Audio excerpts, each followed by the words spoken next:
Mass Effect 3, the extended cut, is finally out.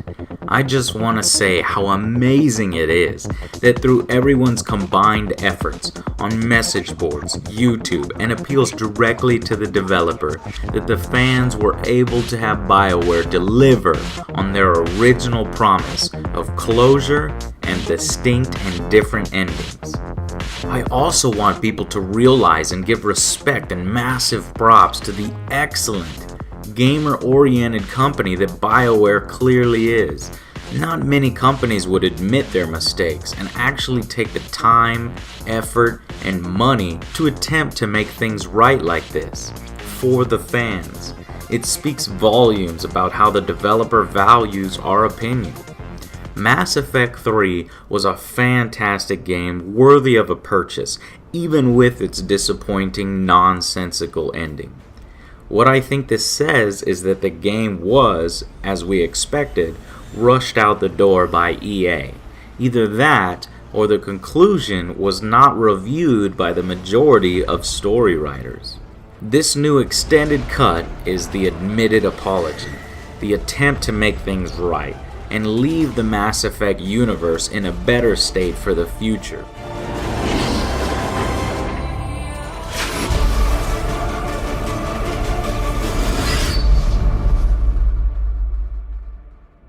Now, whatever your thoughts on whether or not the new extended endings were any good, or whether they were enough to satisfy every little complaint that we had, there's little doubt in my mind that they are, in fact, an improvement. They address the three biggest problems: all of the plot holes in the last 10 minutes, the lack of closure, and the fact that every ending was essentially the same result, just a color swap. Now the endings actually result in clearly distinct and different ways. Each ending is expanded upon. Cured the genophage? You get to see a Krogan baby and hope for their people.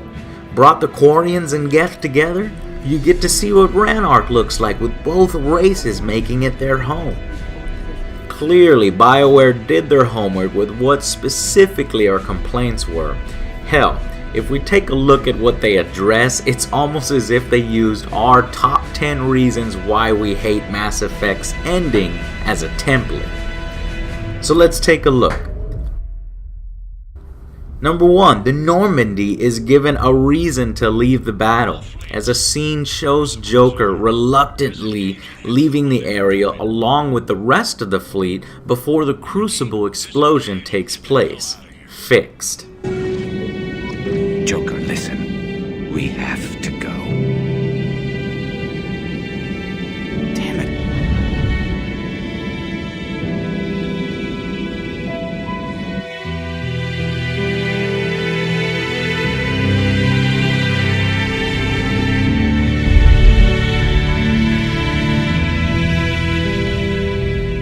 While running from the blast, the Normandy's engines no longer explode, stranding them on a jungle planet for no reason.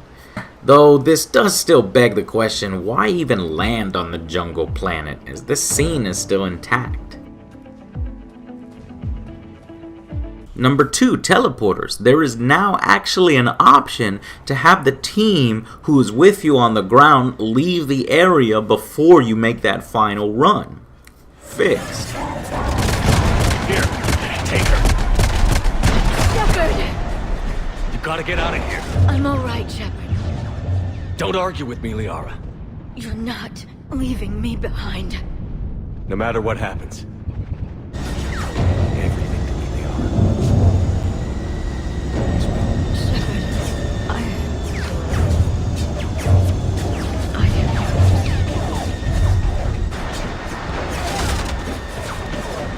Go!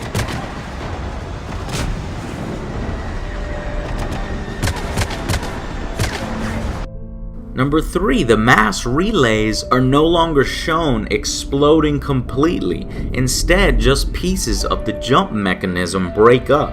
Because if they had destroyed, it could have wiped out the entire system. Fixed. The Citadel is never actually shown to blow up as it did before, so both the Citadel and the mass relays are somewhat intact, and it is even stated that they can be repaired and rebuilt.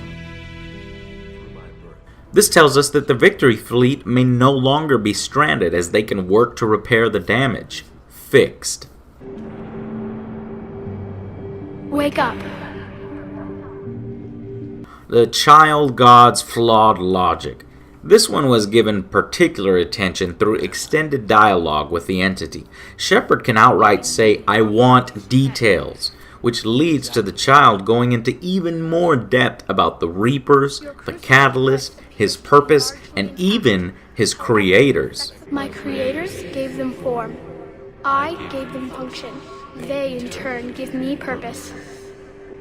The Reapers are a synthetic representation of my creators. And what happened to your creators? They became the first true Reaper. They did not approve, but it was the only solution.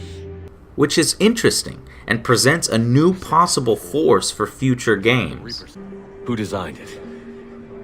You would not know them, and there is not enough time to explain. Fixed. We first noted the concept for this device several cycles ago. While there's no per se happy ending, there is an ending where Shepard can be seen clearly alive, though maybe no longer so much himself. Immortal. The man I was used these words. But only now do I truly understand them.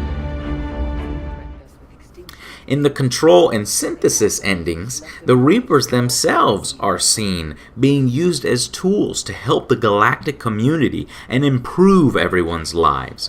You feel that each civilization actually gains something from the fight, and that everyone is now working together, which is what we were exactly fighting for the past 5 years in the franchise.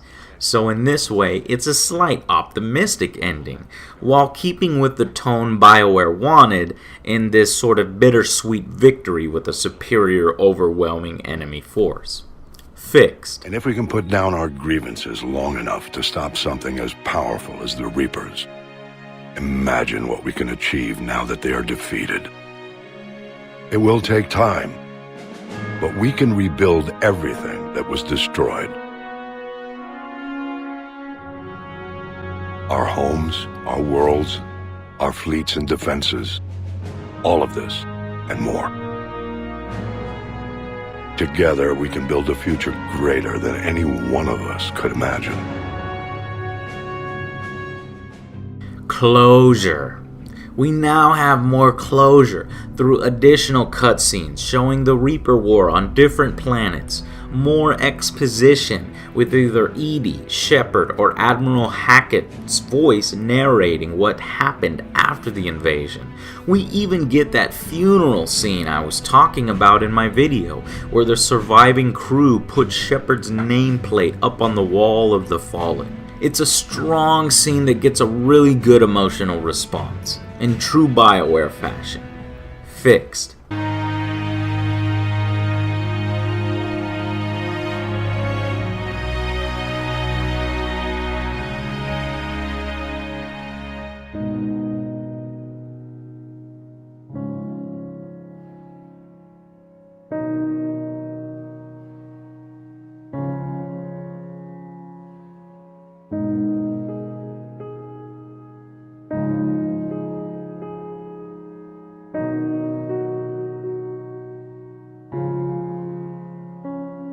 No matter how far we advance, we will remember the sacrifices of those who made it possible. And finally, another thing addressed directly from our video is the option to tell the Godchild to go fuck himself. Hell yes.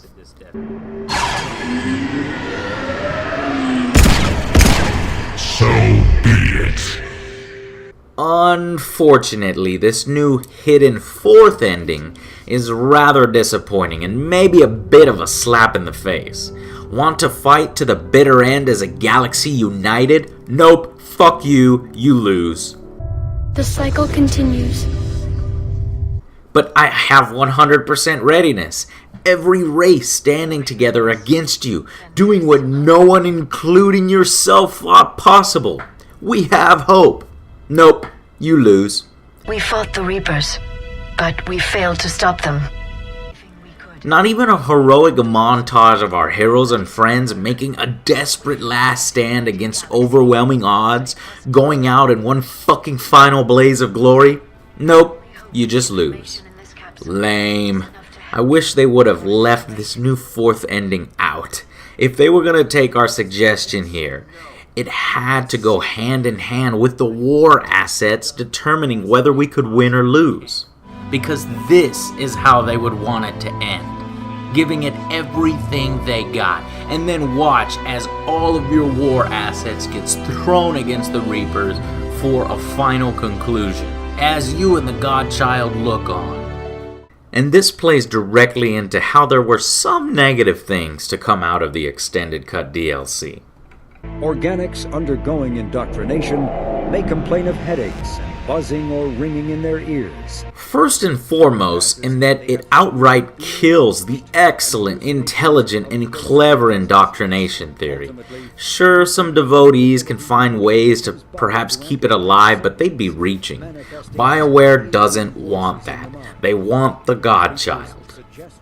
Another one of the top reasons in the video not addressed was the war assets. They still don't have a direct effect like they should have. Why did we collect all that bullshit if we're never going to get to see any of it in action? In fact, they fixed it to where you no longer even have to play multiplayer to get the Shepherd breathing scene, which is actually a good thing. You now only need 3,100 effective military strength to see everything when choosing Destroy. However, there's no Krogans charging Reapers, no Elcor living tanks, no Batarian ships, and the Rachni Queen and her hive attacking Reapers head-on, none of that stuff. We just get a few scenes of the Reapers leaving other alien planets. Finally, the slideshows. Never really liked slideshows as a conclusion, but on this one, I think it's understandable and we should let it slide. I mean, considering the timetable and limited budget that goes along with giving us something like this, an extended cut, this is understandable.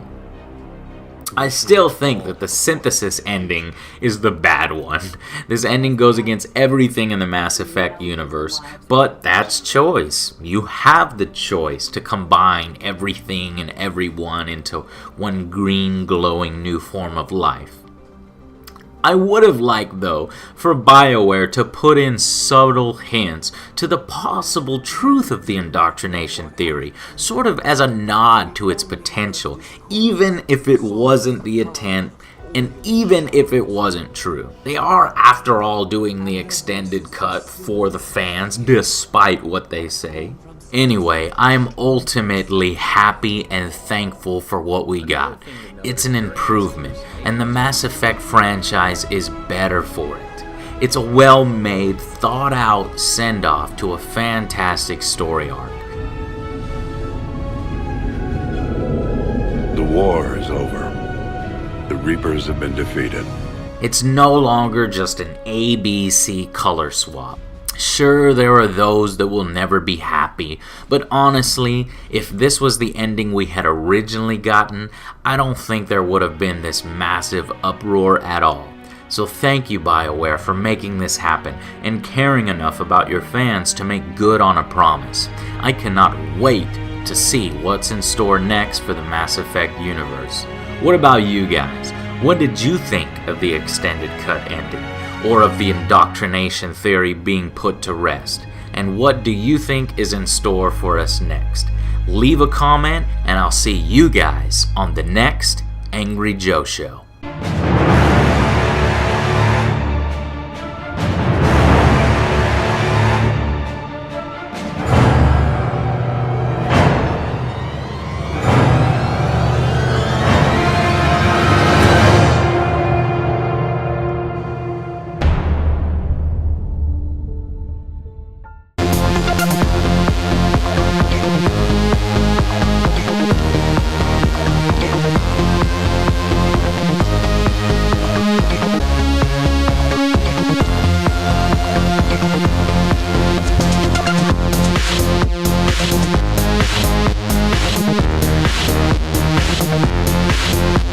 Untitled.